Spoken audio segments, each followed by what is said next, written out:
Bonjour à tous, c'est GZ83, très heureux de vous retrouver dans cette nouvelle vidéo au terme de cet atelier casse-briques, que oui, ça y est, j'ai enfin terminé. Et je voulais profiter de cette vidéo pour faire le point avec vous sur tout ce qui s'était passé depuis que je m'étais lancé dans l'aventure Game Coder il y a maintenant 3 semaines déjà. Et oui, déjà 3 semaines, le temps passe vite. Et je peux vous dire qu'il s'en est passé des choses en 3 semaines. Mais avant toute chose et en préambule, pour ceux qui ne me connaissent pas et qui me découvrent ici, qui se demandent mais c'est quoi donc gamecoder.fr. Et ben gamecoder.fr, c'est quoi? C'est une école de jeux vidéo en ligne où on vous apprend toutes les bases de la programmation pas à pas pour être assez rapidement autonome et coder par vous-même vos propres jeux.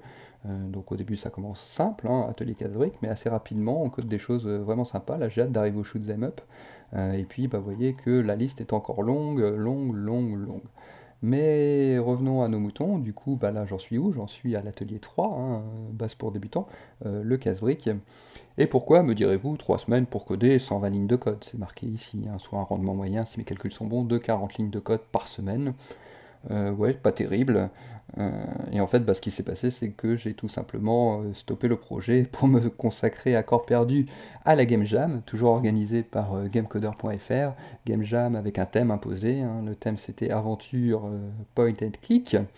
Et du coup, bah ça y est, après 60 heures de code, hein, 60 heures quand même, ouais, si je dis pas de bêtises, 60 heures de bugs surtout et de difficultés, je suis arrivé à bout de mon projet. Si vous ne le connaissez pas, que vous ne l'avez pas testé, vous pouvez le télécharger ici, gz83.itch.io/unlock-le-tuto.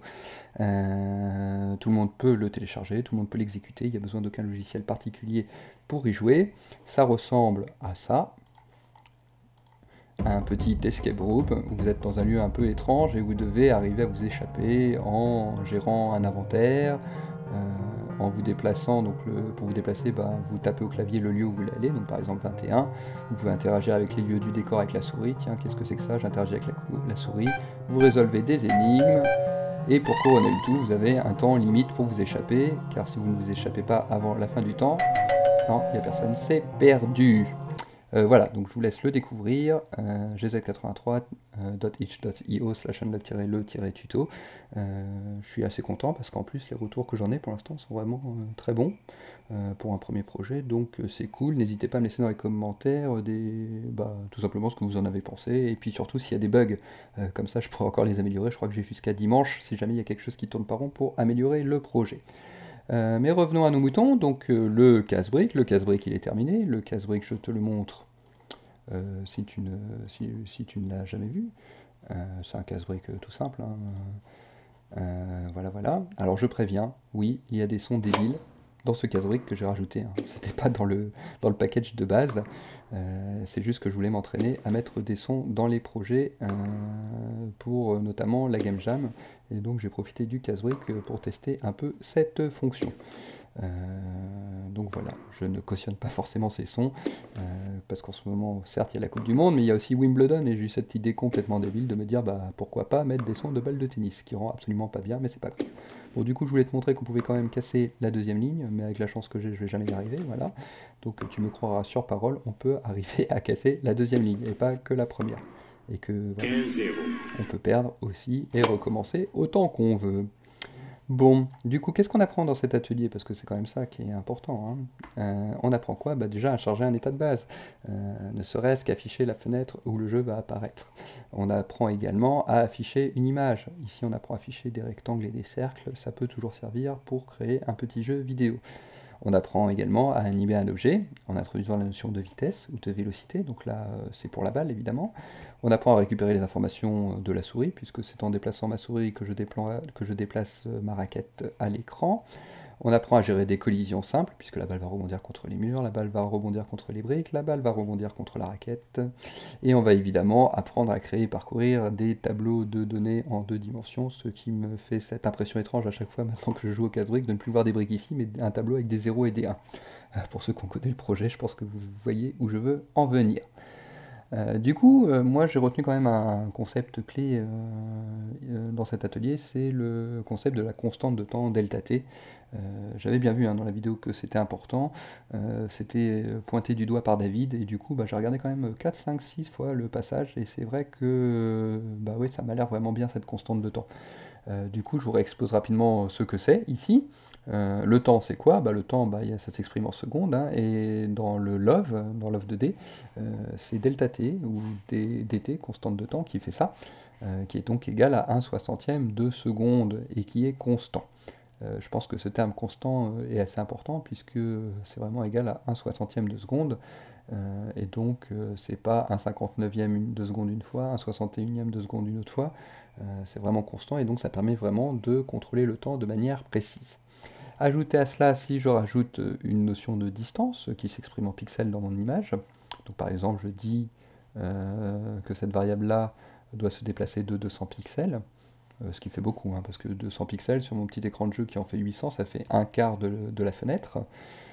Du coup, moi je veux pas que la balle elle se déplace d'un quart de ma fenêtre à chaque fois. Et du coup, l'astuce c'est quoi? C'est de multiplier la distance par la constante de temps, donc on fait 200 divisé par 60. Je vous rappelle que la longueur elle est en pixels, et que le temps est en secondes. Des pixels divisés par des secondes, ça vous évoque peut-être rien, mais si je remplace des pixels, une autre distance que vous connaissez, des kilomètres, et des secondes par des heures, des kilomètres heure, ça vous connaissez. Et donc oui, en faisant cette petite astuce, on peut donc créer une vitesse que je vais donc imprégner à la balle. Et c'est ça vraiment que je trouve hyper intelligent dans cette constante de temps delta t. Ajoutez à cela le fait que la constante de temps delta t elle se répète 60 fois par seconde via la fonction loveUpdate, sans que vous n'ayez rien à faire, c'est la fonction qui le fait pour vous. Et donc en une seconde, j'ai quoi? J'ai ma distance que je multiplie par ma constante de temps, que je multiplie par 60, puisqu'il y a 60 constantes de temps par seconde. Et donc je vais pouvoir simplifier, vu que j'ai le même chiffre au numérateur et au dénominateur, ces deux chiffres-là, et donc en une seconde, la balle ne fera que 200 pixels seconde. Et c'est donc ça l'astuce, c'est que donc on va pouvoir vraiment donner une vitesse précise à la balle. Donc là en l'occurrence 200 pixels seconde, mais si je voulais que la balle aille 2 fois moins vite, il suffirait que je remplace 200 juste par le nombre 100, et ma balle irait donc 2 fois moins vite. Et donc je peux bidouiller un peu la vitesse des jeux comme ça. Enfin je pense, c'est mon interprétation. Ajouter à cela le fait que si je contrôle la vitesse, je peux contrôler le temps, puisqu'on a dit une seconde c'est 60 delta t, et moi je me suis servi de cette ligne pour créer par exemple un chronomètre dans mon jeu, où les secondes défilent.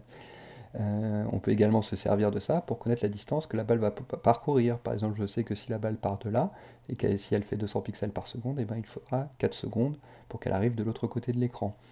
Donc là, j'ai pas encore d'application concrète dans ma tête, mais je pense que cette ligne-là pourra me resservir un jour ou l'autre. Donc voilà, plein de possibilités avec cette constante de temps delta t, et puis je pense qu'il y en a plein d'autres, mais je trouvais que c'était vraiment bien pour une petite constante comme ça, déjà, de pouvoir arriver à faire tout ça. Et du coup, j'en ai terminé avec le casse-brique, et je me suis dit, qu'est-ce que je fais? Qu'est-ce que je fais? Soit je continue, parce que j'ai vraiment envie de continuer, parce que je pense qu'il y a plein de questions que je me pose, et les réponses, elles sont là, dans cet atelier-là.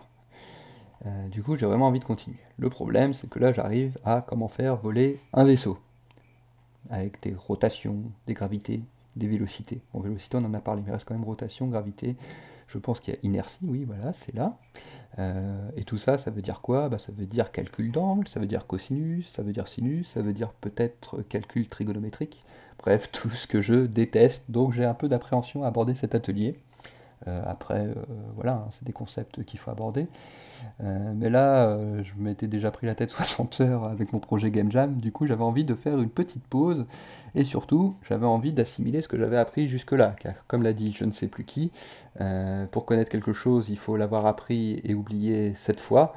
Du coup là je compte pas oublier tout ce que j'ai appris, mais je compte quand même assimiler mes connaissances. Et donc je me suis dit, qu'est-ce qu'on a retenu dans ce projet Casse-Brique? On a un projet qui est épuré, sans contrainte graphique, sans contrainte de son. On a un gameplay qui est extrêmement simple. On a un concept de vélocité. On a des gestions de collision simples. Et donc je me suis dit, est-ce que je pourrais pas trouver un projet qui reprend ces points-là, qu'on retrouve dans le casse-brique, en remplaçant simplement le gameplay à la souris par un gameplay au clavier pour changer un petit peu.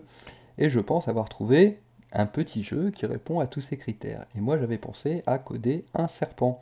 Un serpent parce que ça reprend tout ce qu'on a dit, un projet épuré, un gameplay extrêmement simple au clavier, une vélocité puisque le serpent va se déplacer, une gestion de collision.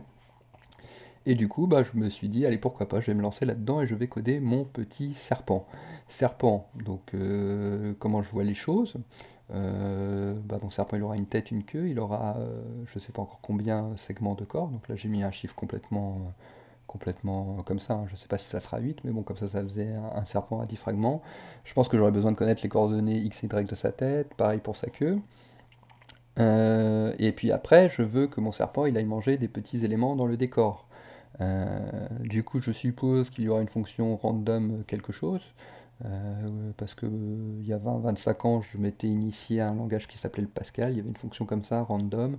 Entre parenthèses, on mettait par exemple 1,6, et donc ça te sortait un chiffre aléatoire compris entre 1 et 6. Ça, c'est dans la théorie, parce que si tu fais ça, ça te sort toujours le même chiffre. Donc par exemple 4, tu relances la fonction, encore 4, tu relances la fonction, encore 4, super pour un chiffre aléatoire. Et en fait, l'astuce, alors j'ai jamais trop compris pourquoi, mais l'une de mes hypothèses, c'est que là-dedans, là, dans cette fonction, il y a une variable cachée qu'on voit pas et qui sert à initialiser la table aléatoire. Et pour initialiser la variable, en fait, l'astuce, en tout cas en Pascal, c'est comme ça qu'on faisait. Il y avait une fonction dont ne me souviens absolument pas du nom, que là j'ai appelé init_random, mais ça portait sûrement un autre nom.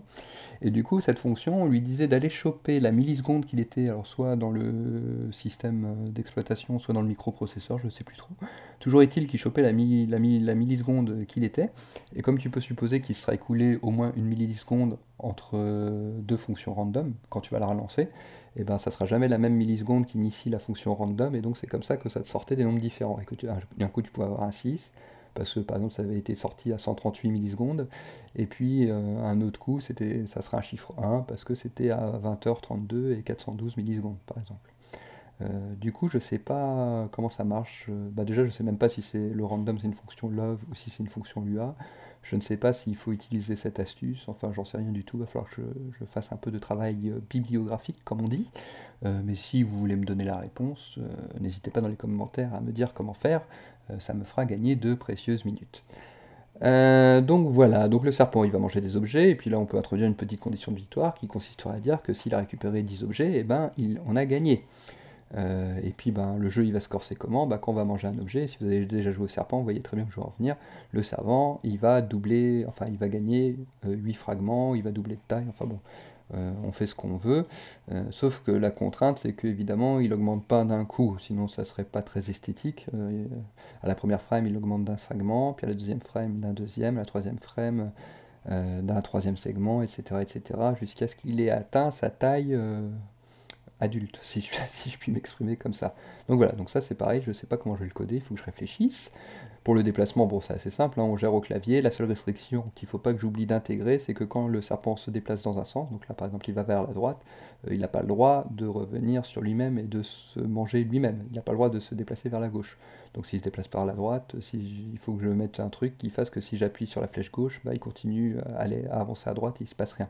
Pareil, s'il va en haut, il n'a pas le droit de descendre en bas tant qu'il n'a pas allé dans un autre axe. Donc voilà.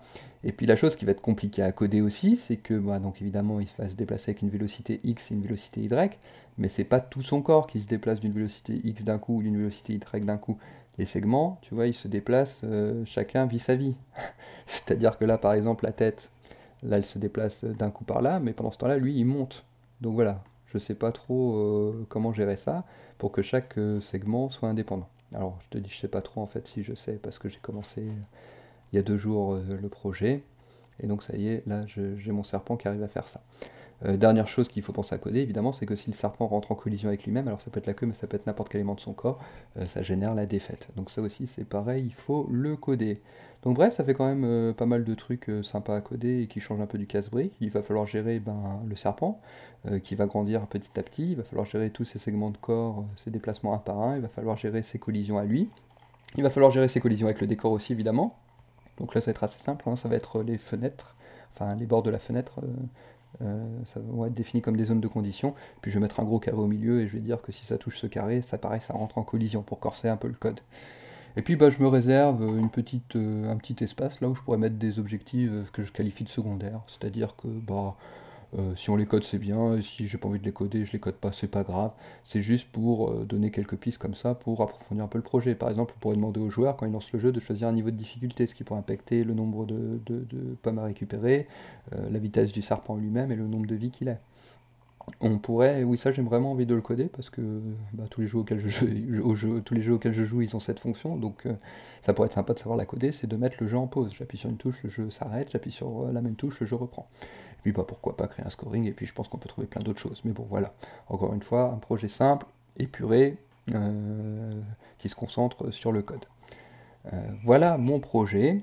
Et donc, bah, ça y est, non sans difficulté, parce que j'ai un peu galéré quand même, hein. C'est pas si facile que ça en a l'air de coder ce serpent, mais bon, ça y est, j'ai réussi. Donc là, tu vois, j'ai le serpent qui se déplace et qui fait, bah, comme je te disais, tu vois, quand la tête elle va à gauche, le corps il continue de descendre. Alors pour l'instant, évidemment, ça gère pas les collisions, hein, donc il peut sortir de la fenêtre, il peut revenir. Mais voilà où j'en suis, et je pense que c'est une partie, peut-être la partie la plus difficile à coder, parce que je peux te dire que des serpents qui faisaient n'importe quoi, j'en ai une bonne dizaine hein, avant d'arriver là. Donc voilà, bah écoutez, voilà, j'ai fait mon petit point euh, hebdomadaire de savoir où j'en étais. Je vous souhaite à tous une très bonne semaine, une bonne fin de jam, et puis bah, on se revoit quand j'aurai terminé de coder ce petit serpent. Et puis bah, à bientôt. Allez, bye bye.